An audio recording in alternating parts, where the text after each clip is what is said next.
Morning, welcome back. Today we'll be jumping back into the AYANEO and we will be looking at all the games that start with the letter C. So just gonna load up the C's here. Alright, so first game is Corpse Party. We're gonna load this game up at 5 watts. Should run fine. Game's a 2D visual novel.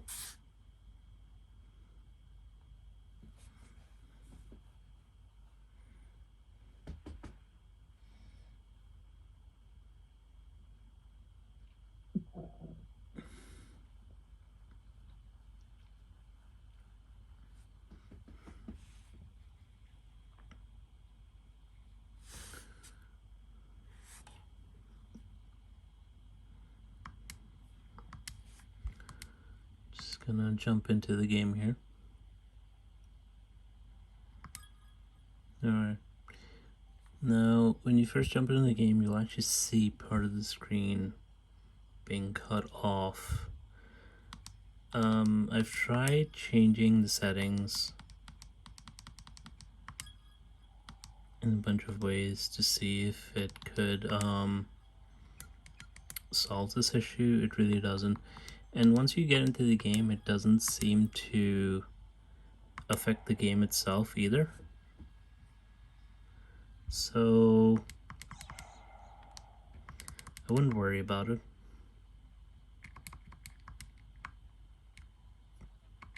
Just enjoy the game as it is.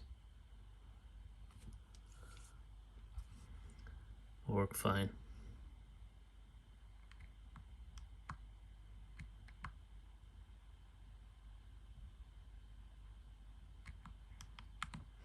As you can see, we're in the game now. It's a horror game. It's a lot of fun. Available on the GOG store. Highly recommend it. Yeah, a part of the screen is still cut off, but honestly it doesn't really affect the actual game itself. So I still recommend it. It's a lot of fun. If you're still having issues, you can try and run it in windowed mode with a lower resolution. You should be able to still read the text and whatever, except it'll come in windowed. So now we'll jump into Splinter Conviction, and for that we're gonna increase this to 11 watts. Jump in the game. This particular game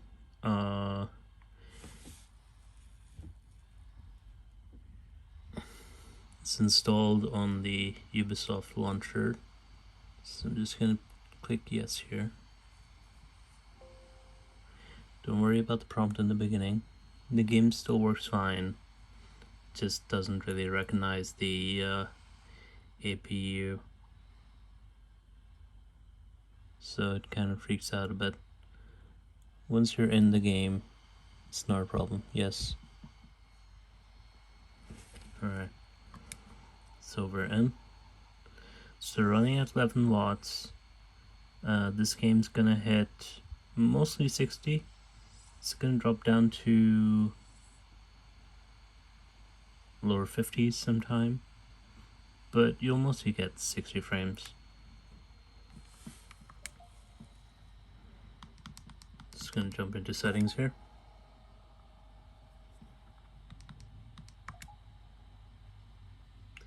So visual quality, custom resolution, this refresh rate 60. Go to advanced options, soft shadow medium, environmental detail medium, and if it's probably 4x. Turn on ambient occlusion, and I'll turn off vertical sync here. Don't know why that was on, but yeah, everything else is fine. I would turn off HDR rendering. It does kind of hit the APU a bit, and real-time reflection. You You don't really need it. Game runs better without it. But yeah, we're gonna jump into the game here so you can see the performance. This is one of my favorite Splinter Cell games.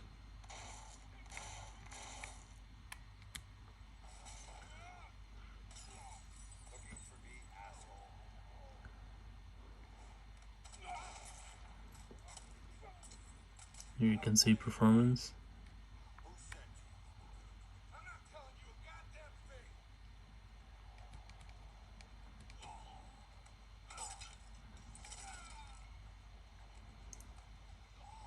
This will drop down to the 50s sometime when you're in open environments.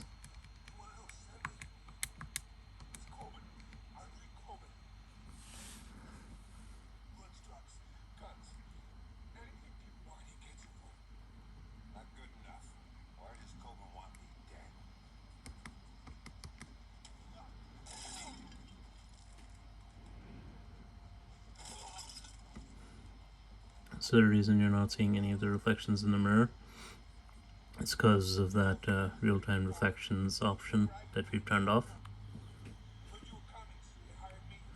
If it really bothers you, you can turn it on, but then you'll have to increase it to 15 watts. Because that does hit.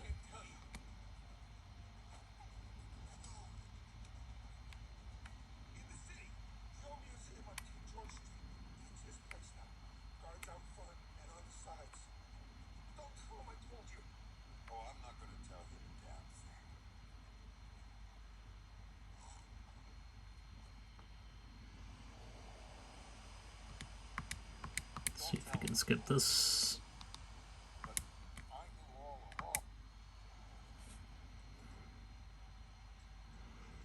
You can see.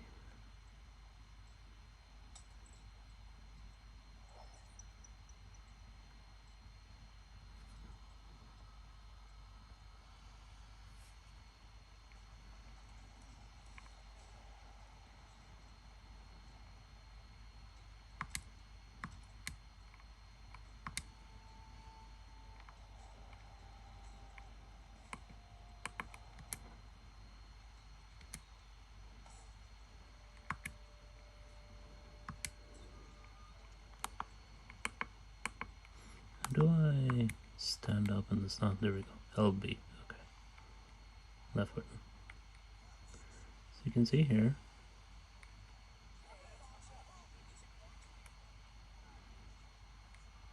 We're hitting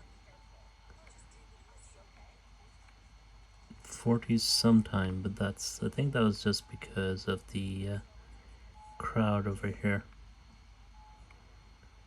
Once you're actually in the game, you'll find a stable 50 to 60 frames per second.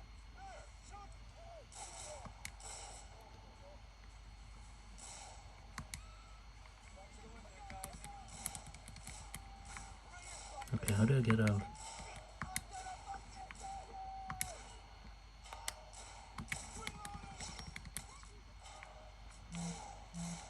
Yeah, I'm not really playing this really well, but whatever. I'm not playing this seriously right now. But yeah, you can see the performance as it is. Just trust me, most of the game, even 60, will work great. A couple of dips here and there, but not a big deal. Alright, now that we're done with that, we're gonna stay on 11 watts and jump into Castlevania Lords of Shadow.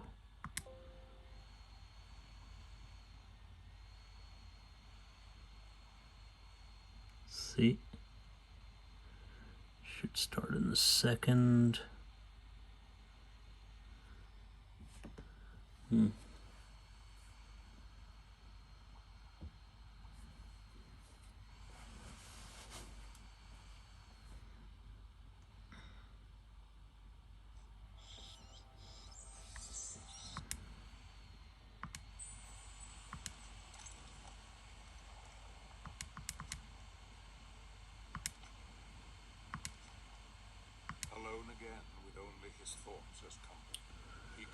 Don't worry about the dips here. Once we're in the game, we should hit a constant 60. So I'm just going to show you the settings here. You can run this on the highest settings, by the way, without any issues. But I've gone for shadows medium, vertical sync yes, and pleasing yes, isotropic 8, ambient occlusion yes. You can run shadows at high. I don't see the point. I think it just causes problems. There's no real reason for it. But yeah, 11 watts.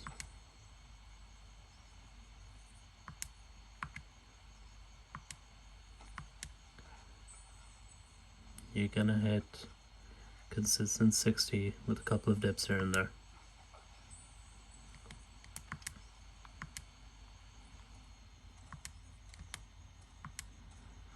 Again, game was released on PS3 360. You can see a couple of dips there, especially given the cuts, and given that it's a cutscene, it's not that big a deal. Once we're back in the game, it'll start hitting 60 again.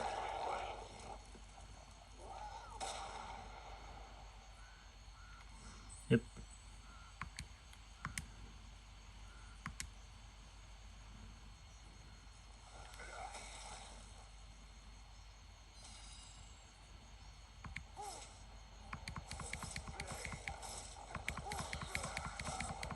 See loads of detail in the environment, loads of particle effects.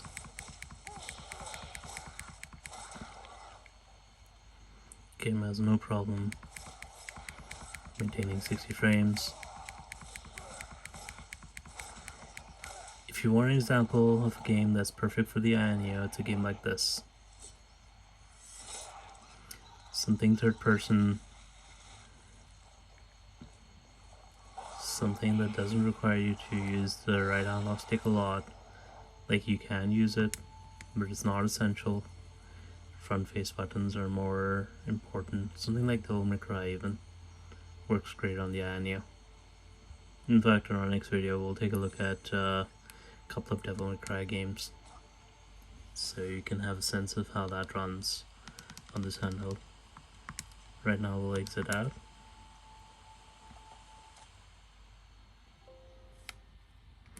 We'll jump back in here and we'll run chorus. So before we run chorus, we're gonna increase our wattage to 15 and we're gonna jump right in.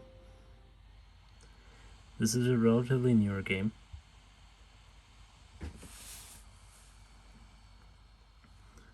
But as you'll see,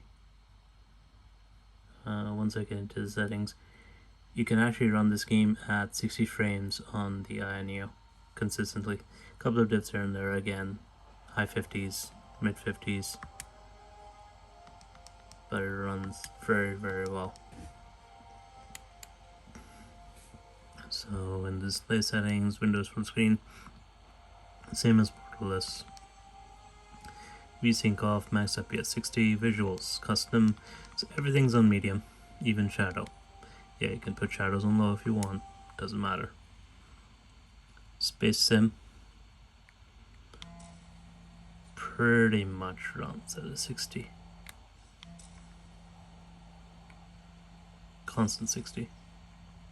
Extremely pretty game. Just came out this year. I've had a lot of fun playing this.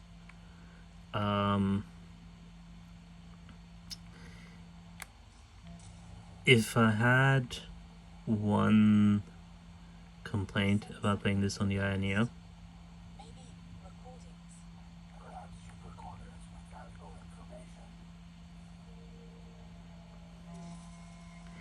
it's that this game seems tailor-made to be played on a bigger screen.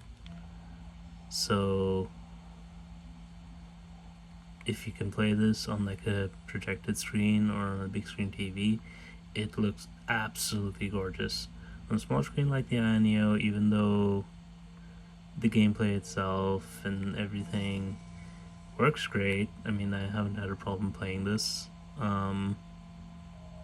you don't appreciate the little details in the game.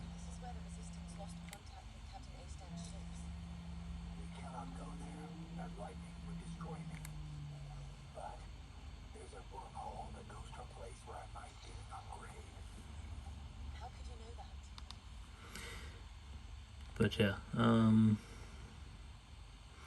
as you can see, game runs great, no issues whatsoever, consistent 60. That includes battle scenes and whatever, with all the effects. Tried it out, runs great, highly recommend it, especially if you like games like X-Wing. You know, Rogue Squadron just came out, so if you like that game, Chorus, excellent game. Highly recommend it. It's also on console. I did see it on PS5. I don't know if it's on Xbox One, but I do recommend it quite highly. We're gonna stay on 15 watts. Jump into Control. Notoriously demanding game.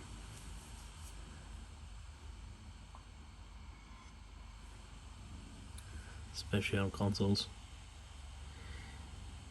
On AYANEO, given the settings I'm showing you, you're gonna hit at 15 watts about 30 to 40 FPS. So you can lock it at 30 if you want. I generally don't. Again, the screen refresh rate is excellent. I've never had a problem with 10 frames here, well, 5 frames here, 5 frames there. So if you wanna keep it on the settings I'm showing you without locking it to 30, I think you'll still have a great time. So here we're gonna stay on borderless, and for object detail low, texture resolution medium, everything else low.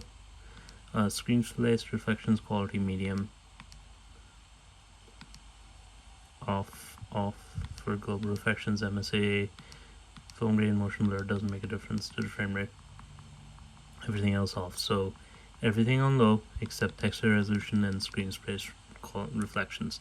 Now you can lower screen space reflections to off, but the game does look slightly worse without them, and it doesn't really hit the frame rate that much. So I'd recommend just keeping it as it is.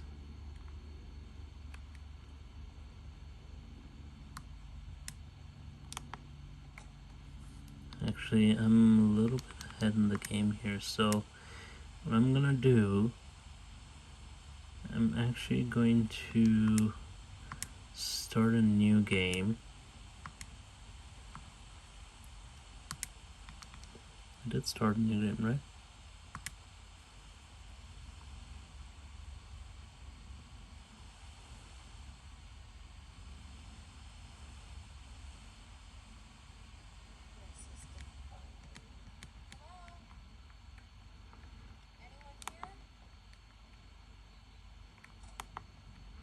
Just gonna skip through these beginning bits. So you can see we're getting 45 right now, but once we start getting into combat and wherever, you're gonna see the frame rate dip into the high 30s.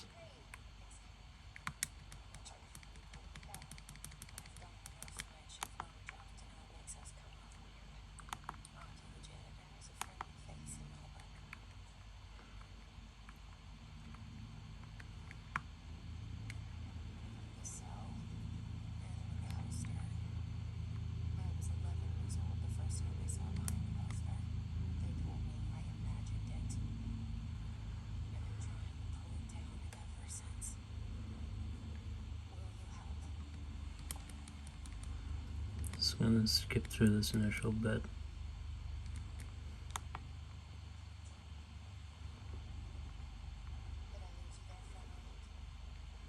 So you can see we're hitting those high 30s I mentioned before. It does dip into about 29 frames at the lowest sometimes, but most of the time it keeps to this level of performance. Here you can see this is the bit where screen-based reflections come in. Like, you're getting 60 here because this area doesn't have a lot of geometry, even though it has a lot of reflections and stuff.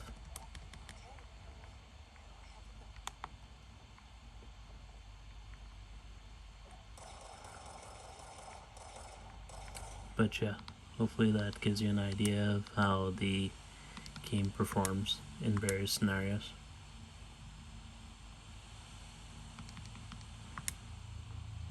So keep those settings and you'll hit a consistent 60, well, not consistent, above 30 in control.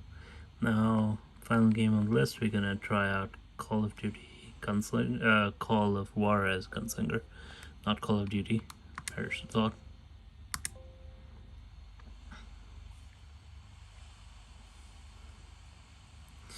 And this game at 11 watts, given the settings I'm going to show you, you will hit consistent 70 frames. Again, don't worry about the menu. Just going to show you the settings here. So VSync off, texture high, shadows medium, everything else high. Just gonna jump into the game here, just at the beginning part, so you can see how the frame rate reacts. So at 11 watts, we're gonna hit around 70 frames, I think. Well, a little bit more.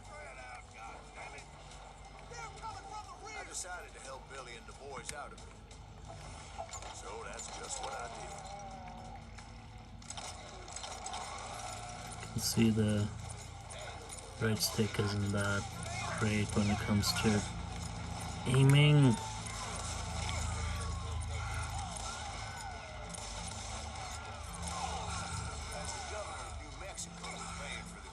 Honestly, first-person shooters aren't the best choice for this kind of handheld. I think I might change my opinion once I get the thumbstick covers, but right now I'm not really a huge fan of it.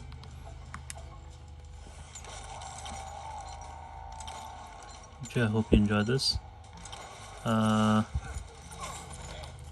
Tomorrow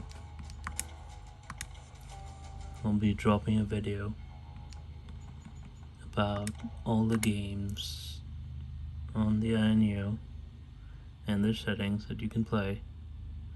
Start with the letter D. For now, I'm actually gonna give you a preview of what we're gonna look at.